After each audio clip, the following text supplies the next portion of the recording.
আসসালামু আলাইকুম। শিল্পী হাউস ব্লগ থেকে ভিডিওটি শুরু করলাম। কাছে কি বা দূরে যেখান থেকে আজকের ভিডিওটি দেখছেন, আশা করি সবাই খুব ভালো আছেন। আলহামদুলিল্লাহ, আমরাও ভালো আছি। তো অনেকদিন পরেই ছোট্ট একটা ভিডিও নিয়ে চলে আসছি। তো আজকের ভিডিওটি যদি আপনাদের কাছে ভালো লাগে, দেখতে দেখতে কোনো অংশ, তাহলে প্লিজ মনে করে ভিডিওটি লাইক দিবেন। আর যারা এখনও সাবস্ক্রাইব করেননি, প্লিজ মনে করে ভিডিওটি সাবস্ক্রাইব করে দিবেন। তো এই তো এখন চুলাটা পরিষ্কার করে বাটিগুলো আর কি লাগিয়ে নিতে আসি। আর আজকে তাড়াতাড়ি করে রান্নাবান্না করবো। আমি একটু হসপিটালে যাব। আমার ভাবি ছেলে হয়েছে, তো মানে ছেলেটা অসুস্থ, তো ওনারা গ্রামেই থাকে, গ্রামে হয়েছিল বাচ্চাটা। তো ওখান থেকে আর কি ঢাকায় পাঠিয়ে দিছে, মানে শিশু হসপিটালে বলছে নিয়ে ভর্তি করাতে। বাচ্চাটার অবস্থা বিষয়টা ভালো না, এই আর কি।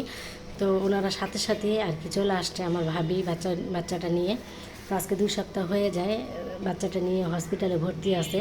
তো সবাই দেখতে যায়, সবাই দেখতে গেছিলো, আমার হাজব্যান্ড, তারপর আমার আম্মা তো ওখানে প্রতিদিনই যাইতেছে আসতেছে আর কি, দেখতে যাচ্ছে।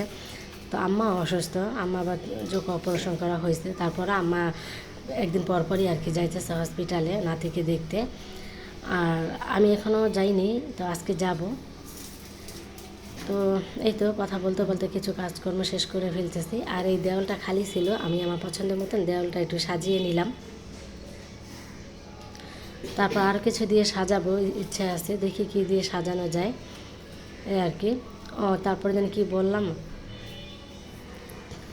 তারপর ওই যে বাচ্চাটার কথা আর কি বলতেছিলাম।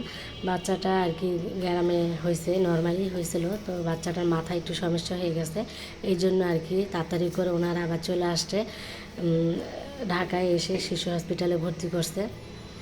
তো আজকে আবার আমি দেখতে যাব, এই জন্য তাড়াতাড়ি করে কাজকর্ম শেষ করে রান্নাবান্না করবো আর কি। রান্নাবান্না করে তারপর কিছু খাবার টাবার নিয়ে যাব। আমি আমার মেয়েদেরকে নিয়েই যাব। ওরা বলতেছে মামির কাছে যাবে, ওর মামিকে দেখবে, মামা তো ভাই হয়েছে, ভাইকে দেখতে যাবে। সবাই বাচ্চাটার জন্য আর কি দোয়া করবেন, বাচ্চারা যেন খুব তাড়াতাড়ি সুস্থ হয়ে যায়। আর এই যে রান্নাঘরটা পরিষ্কার করে নিতেছি। তারপর হচ্ছে যে এই ছোটো ছোটো যে রুমালগুলো না, এগুলো আর কি, এগুলো দিয়ে মুছতে খুবই ভালোই লাগে। ছোট ছোট রুমালগুলো, টাইলসগুলো ময়লা পড়ার সাথে সাথে মোছা যায়, দাগগুলো উঠে যায়। হাতের কাছে এগুলো থাকে সব সময়। যখনই মানে কাজকর্ম রান্নাঘরে শেষ হয়ে যায়, তখন সাথে সাথে আমি এভাবে পরিষ্কার করে ফেলি। আশেপাশে থেকে না একটু শব্দ হচ্ছে, কেউ কিছু মনে করবেন না। এই যে টাইলসগুলো আমি এভাবে মুছে ফেলি, যেন কোনো দাগ টাগ না থাকে। টাইলসে দাগ পড়লে না দেখতে খারাপ লাগে। প্রতিদিনই আমি সকালে উঠে আর কি বাসি ঘরটা ঝাড়ু দিয়ে তারপর রান্নাঘরটা পরিষ্কার করে তারপর আর কি রান্না করার জন্য বসে পড়ি। তো এখানেই তো রান্নাবান্না শুরু করে দিছি। তো আলু দিয়ে মুরগিটা রান্না করে নিতেছি। আর হচ্ছে রুই মাছ, টমেটো, আলু, বটবড়ি এগুলো দিয়ে আর কি রান্না করে নিতেছি।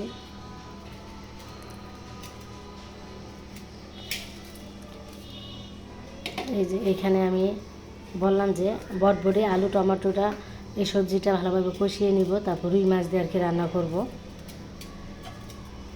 একটু ঝাল কমই দিছি, যেহেতু আমার ভাবি আর কি খাবে, হসপিটালে নিয়ে যাব, অত বেশি ঝাল এখন খেতে পারবে না। তো আমার বাচ্চাদের জন্য আবার একটু রোস্ট রান্না করে নিতে আসি। ওরা বলতেছে ঝাল মাংস খাবে না, বলতেছে আম্মু আমাদের জন্য রোস্টটা রান্না করে রেখে যাও, আর মামানির জন্য মানে একটু ঝাল করে রান্না করো। আর ওর মামানি তো ঝাল খেতে পারবে না, তাও মরিচটা একটু কম দিয়ে রান্না করে নিতেছিলাম। আমার এই চুলায় তাড়াতাড়ি হয়ে যায় আর কি, সব কিছু রেডি করে বসায় দিলে হয়ে যায়, সময় লাগে না। চুলাটা মানে আগুনটা হিট বেশি, খুব সুন্দর মতন তাড়াতাড়ি হয়ে যায় রান্না বান্না।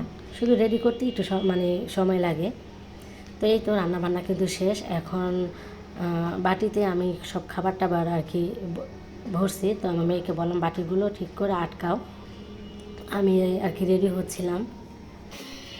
তারপরেই তো আমার মেয়ে বাটিগুলো গুছিয়ে দিতেছিল। মেয়েও বলতেছে আম্মু আমিও যাব। তো আমরা সবাই রেডি হয়ে নিলাম।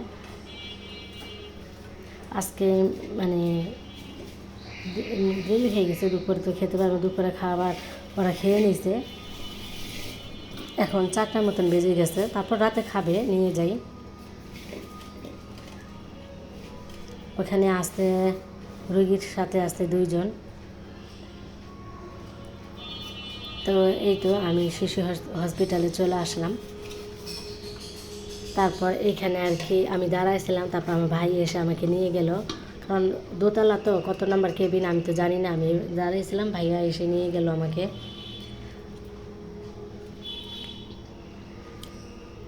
দেশেই থাকে, দেশ থেকে আসছে আর কি।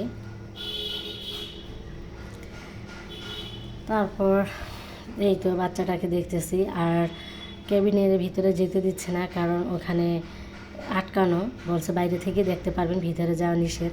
তাই বাইরে থেকে একটু উঁকি মেরে দেখতেছিলাম। এই যে বাচ্চাটা, মাশাআল্লাহ, সবাই মাশাআল্লাহ বলবেন, আর এই বাচ্চাটার জন্য একটু দোয়া করবেন সবাই। তারপর হসপিটাল থেকে আসার সময় এই যে আগারগাঁও ভাইরাল কেকের কাছে আসলাম, তো কেক খাচ্ছিল আমার হাজব্যান্ড। আজকে এত ভিড় এখানে, তারপর ভাইরাল কেক খাচ্ছিলাম। তো ভিডিওটা এখানে রাখবো। আল্লাহ হাফেজ।